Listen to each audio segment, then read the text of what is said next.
좋아요, 구독!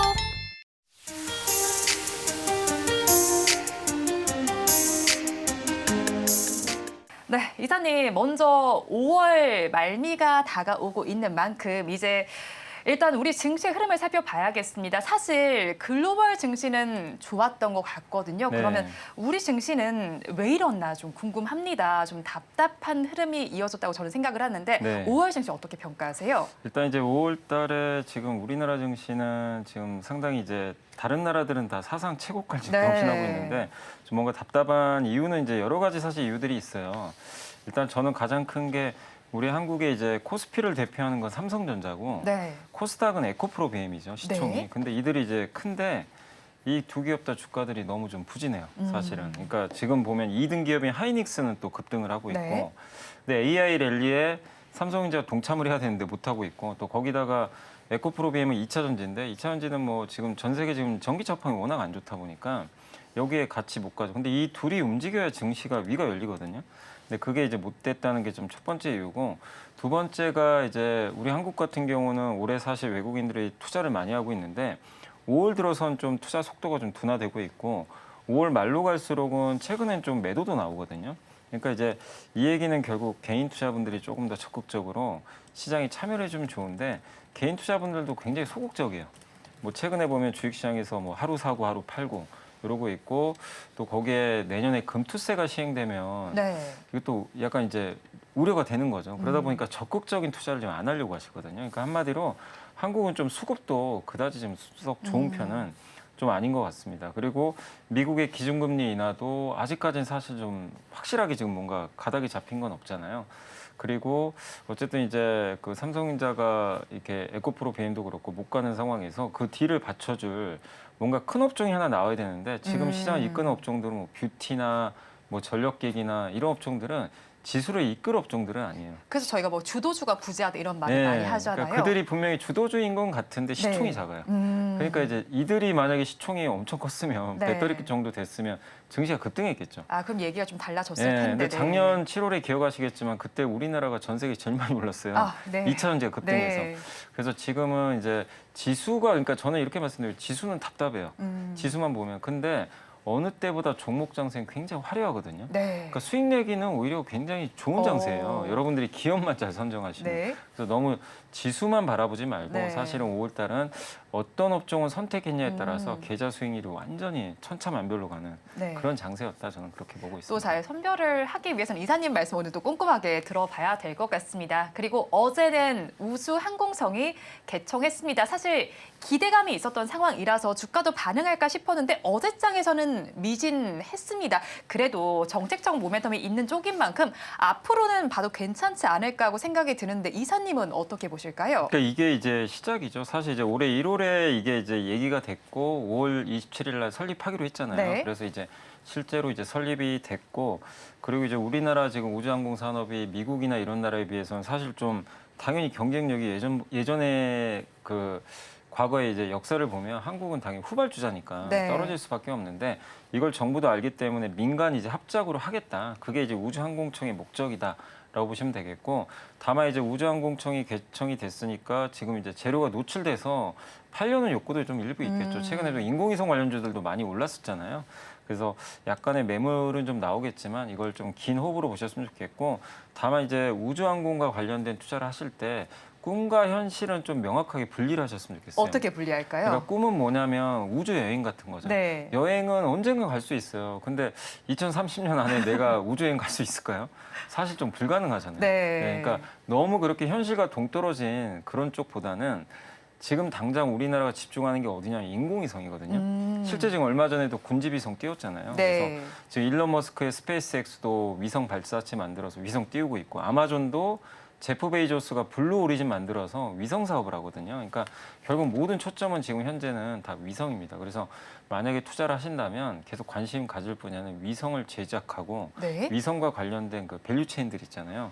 그쪽에 여러분들이 집중을 하셔야지 그냥 우주니까 다 투자하는 건 좀 리스크가 있다 이렇게 말씀을 드리겠습니다. 네, 우주항공 앞으로도 바라보시긴 해야겠지만 현실과 또 꿈은 구분을 해서 바라보시면 좋겠습니다. 그러면 이어서 오늘의 첫 번째 키워드 열어보겠습니다. 첫 번째 키워드입니다. 2차 전지 부활 가능한가 합니다. 자, 2차 전지 앞서서 말씀을 해주신 것처럼 지난해 고점을 보이기도 했지만 그 고점 이후로는 계속해서 내리막길 걷고 있습니다. 그래서 보유자분들 굉장히 너무너무 답답하실 것 같거든요. 일단 업종이 부진한 이유부터 저희가 다시 한번 짚어봐야 될 것 같아요. 사실 좀 아쉬운 게 어제 좋았다가 오늘 또 빠지더라고요. 네. 그러니까 연속성은 없는데 무엇보다 차가 지금 잘 많이 안 팔리니까. 그래서 원래 글로벌 전기차 판매량 전망치가 올해 그 24년 판매량이 작년 5월에 전망했을 때 1970만 대였거든요.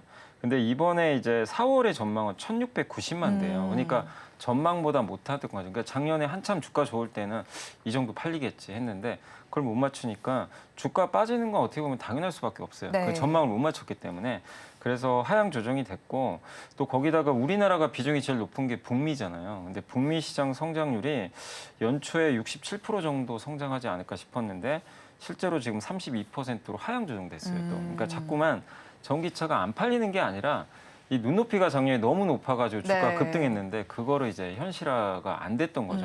그래서 그거를 이제 가격에 반영하고 있다. 또 한 가지가 올해 연말에 또 이제 미국 대선이 있는데 트럼프 전 대통령이 당선되는 것 자체가 또 리스크잖아요. 네. 그러니까 이런 것들이 일단 2차 전지에 좀 부정적으로 작용하고 있다. 이렇게 보시면 되겠습니다. 그렇죠. 2차 전지 상승 모멘텀을 찾기가 힘듭니다. 어제장에서 말씀을 해주신 것처럼 반등 기조가 나타나긴 했지만 추세가 전환됐다고 보기엔 아직 이른 시점입니다. 자, 그렇다면 업종이 반전되기 위한 키포인트는 어떤 거라고 보십니까? 일단 이제 업황이 좀 이제 앞으로 좋아지기 위해선 결국 핵심은 전기차가 다시 궤도에 올라서야 되거든요. 네. 그래서 결국 전기차가 얼마나 잘 팔리느냐 관건인데 결국 우리나라에서 제일 중요한 미국이니까 그럼 미국에서 제일 중요한 기업들이 테슬라, GM, 현대차 그룹이거든요.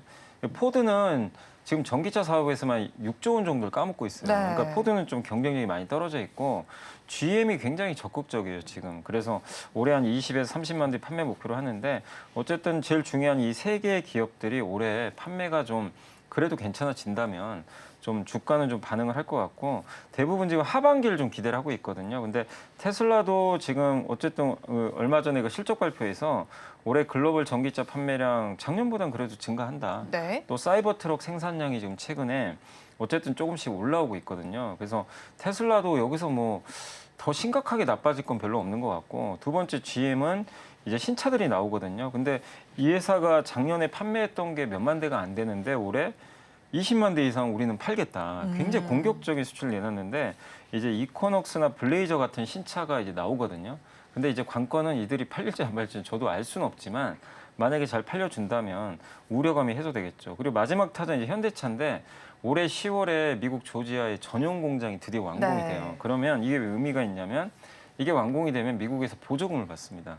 그럼 당연히 현대차 이 구매를 할 때 이 소비자들은 보조금을 받으면서 싸게 살 수 있으니까 판매가 좀 늘어나겠죠. 거기다 얼마 전에 기아가 EV3라는 이제 또 저가형 전기차 내는데 평들이 또 굉장히 좋은 것 같아요. 그래서 이 세 개 업체들이 어쨌든 지금 판매가 좀 살아난다면 하반기에 좋아진다면 반등이 나올 것 같고 또 거기다가 올해 8월에 LG엔솔이 4680 배터리 양산 들어가거든요. 이런 모멘텀이 있으니까 지금은 너무 우울하게 보기보다는 이런 좀 모멘텀들을 한번 기다리는 그런 구간이 아닌가라고 좀 생각을 하고 있습니다.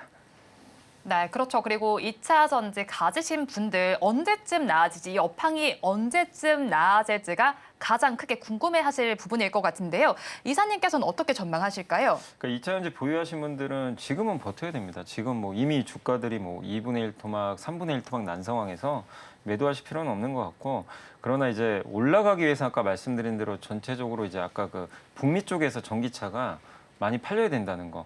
요게 좀 붙으면 좀 가파르게 올라갈 수도 있어요. 근데 그건 이제 하반기가 돼야 되니까 좀 시간은 걸릴 것 같고 다만 긍정적인 거는 가격 면에선 지금 리튬이나 니켈 같은 원소재 가격들이 좀 최근에 오르고 있거든요. 네. 니켈 가격도 많이 올랐어요. 그리고 중국의 주요 소재 가격들도 다 일단 일제히 좀 최근에 반등하기 시작했습니다. 5월 들어서 전구재가 2.2% 올랐고 분리막이 한 5.7% 올랐다고 합니다. 그러니까 이런 소재 가격이 오르면 이제 뭐 양극재라든가 배터리 가격도 순차적으로 나중에 오를 수가 있거든요. 그래서 그런 부분도 괜찮고 아까 말씀드린 4680 배터리가 나올 거고 현대차가 미국 공장이 완공이 될 것 같기 때문에 그런 관점에서 보면 조금만 좀 인내심을 발휘하자. 그래서 저는 좀 버티는 전략 좀 말씀드리고 싶고 LG엔솔량 특히 이제 그 4680 배터리가 LG엔솔 쪽에서 나오니까 네. 그래서 LG엔솔량 밸류체인 좀 관심 있게 보시면 좋겠고 아까 GM의 신차도 그게 다 LG에서 공급을 하거든요. 네. 배터리 물량. 그래서 계속해서 좀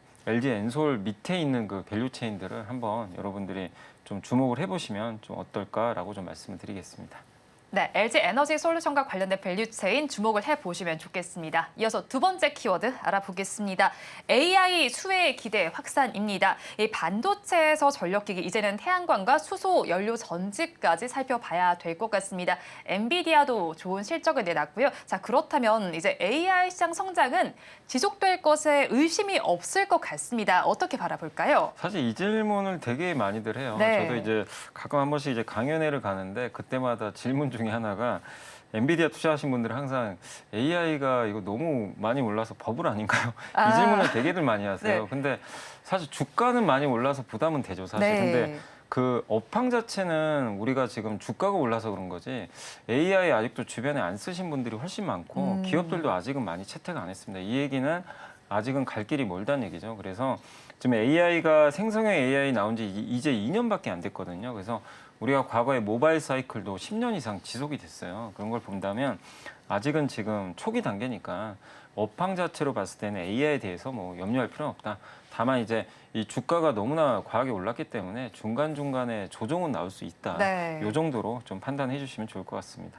네, 중간중간 조정은 나올 수 있으나 계속해서 좋은 전망은 예상이 되고 있습니다. 그리고 최근에는 태양광과 수소 연료 전지 역시도 불을 뿜고 있습니다. AI 데이터 센터 전력 소모량이 높기 때문인데 여기서 역시나 이유를 찾아볼 수 있겠죠. 예, 그러니까 지금 이제 사실 AI가 반도체 불을 좀 지폈는데 최근 들어와서는 갑자기 그 인프라 관련된 기업들의 네. 주가 뜨겁죠. 먼저 이제 움직인 게 전력기기, 그다음 전선 업체들까지 좀 움직였는데 그 이유가 전기를 많이 먹거든요. 데이터 네. 센터. 그래서 근데 미국 같은 경우는 이 전기가 많이 필요한데 전력망이 제대로 안 깔려가지고 이 전기가 제대로 공급이 안 된다. 이런 이제 얘기가 나오니까 이제 거기에 관련된 기업들의 주가가 뜨거웠는데 근데 지난주부터는 또 분위기가 좀 바뀌었던 게 미국에서도 수소 연료전지랑 태양광 기업들의 주가가 갑자기 좀 급등하기 시작했어요. 근데 결국엔 그 에너지를 좀 보충하기 위해서 결국 수소 연료전지 같은 경우는 데이터 센터 옆에다 바로 지어버릴 수가 있거든요. 그래서 굳이 전력망 연결이 필요가 없습니다. 태양광도 바로 옆에다 발전소 지으면 네. 또 가까우니까 바로 연결하기가 쉬운 거죠. 그래서 그런 관점에서 태양광과 수소 연료전지가 지금 부족한 전기를 좀 이제 커버할 수 있는 그런 좀 대안으로 떠오르고 있는 것 같아요. 그래서 지금 태양광과 수소 연료전지가 불을 뿜고 있는 것도 사실 이제 결국 이것도 기승전 사실 거의 AI랑 네. 모든 게 연결이 돼 있다. 근데 이걸 촉발하고 있는 나라가 바로 미국이죠. 네. 미국이 이 모든 걸 좀 주도하고 있는데 여기에 또 우리나라 기업들도 수소 연료전지 사업도 하고 있고 태양광도 국내에 또 대표 기업들이 많이 있잖아요. 그런 면에서 일단 이제 그 관련된 기업들이 지금 같이 동반해서 미국과 한국 가릴 것 없이 최근에 좀 급등을 했다. 이렇게 보시면 좋겠습니다. 네, 역시나 시장의 중심이 AI가 있음은 부정할 수 없는 사실일 것 같습니다. 이어서 세 번째 키워드 열어보겠습니다. 삼성전자 이대로 무너지납니다. 자, 최근에 보도가 나왔습니다. 로이터 통신 보도였는데요. 삼성전자가 엔비디아의 HBM을 납품하기 위한 테스트를 통과하지 못했다라는 로이터 통신의 보도였는데 또 삼성전자는 이에 반박을 했습니다. 자, 그렇다면 이런 여러 가지 뉴스들을 통해서 어떤 해석을 해봐야 되는 걸까요?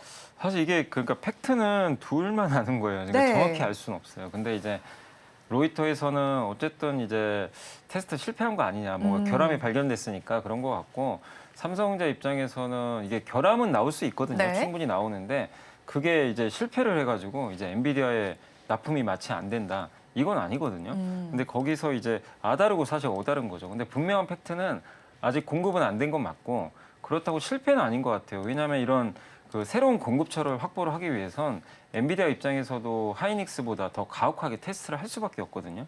그래서 거기에 결함이 조금이라도 나오면 당연히 수정을 해야 됩니다. 근데 이런 수정 과정은 당연히 있는 건데 그게 제가 봤을 때 너무 확대 해석이 된 거 아닌가 이렇게 보여집니다. 근데 좀 아쉬운 건 자꾸 결함이 이렇게 나오게 되면 시간이 좀 오래 걸리잖아요. 네. 통과는 하더라도. 그래서 그 점에서 좀 시장이 일부 실망한 게 아닌가. 그래서 저는 좀 방향성은 바뀐 건 없지만 역시 속도가 좀 느려졌다는 게 네. 지난주에 이제 삼성전자 주가를 좀 급락시킨 원인이다. 근데 어쨌든 테스트를 한다는 것 자체는 엔비디아 입장에서 받겠다는 거거든요, 사실은. 네. 그렇기 때문에 결국엔 저는 시간이 해결하지 않을까 이렇게 생각은 하고 있습니다.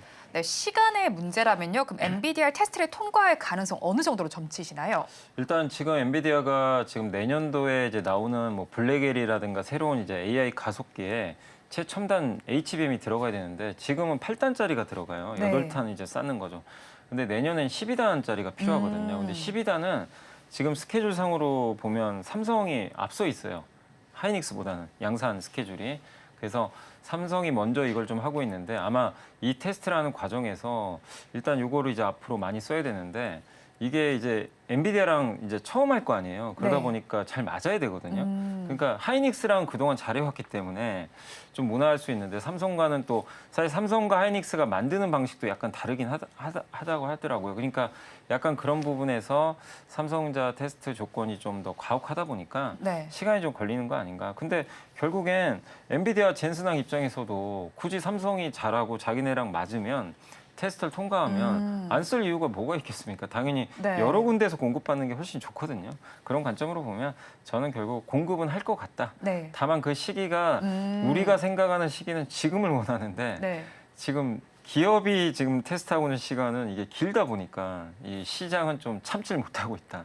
저는 좀 그렇게 판단을 하고 있습니다. 뭐 시간은 걸리겠지만 어쨌든 긍정적인 시나리오가 예상이 되는 시점인 것 같습니다. 세 가지 키워드 저희가 살펴봤는데요. 이것에 더해서 6월 공략할 업종 어디를 보실까요? 저는 이제 6월 달에 오늘 제가 좀 사실 이제 기사들이나 이런 걸 많이 네. 보니까 제일 관심 있게 나왔던 게 AI PC가 이제 본격적으로 출시가 된다. 그래서 마이크로소프트도 얼마 전에 공개를 했고 하반기에도 여러 이제 업체들이 AI PC를 내놓는데 AI PC에서 주목하실 건요. 우리가 PC의 CPU 하면 다 인텔이라고 생각하잖아요. 네. 여기는 이제 새롭게 누가 들어간 퀄컴이 들어가요.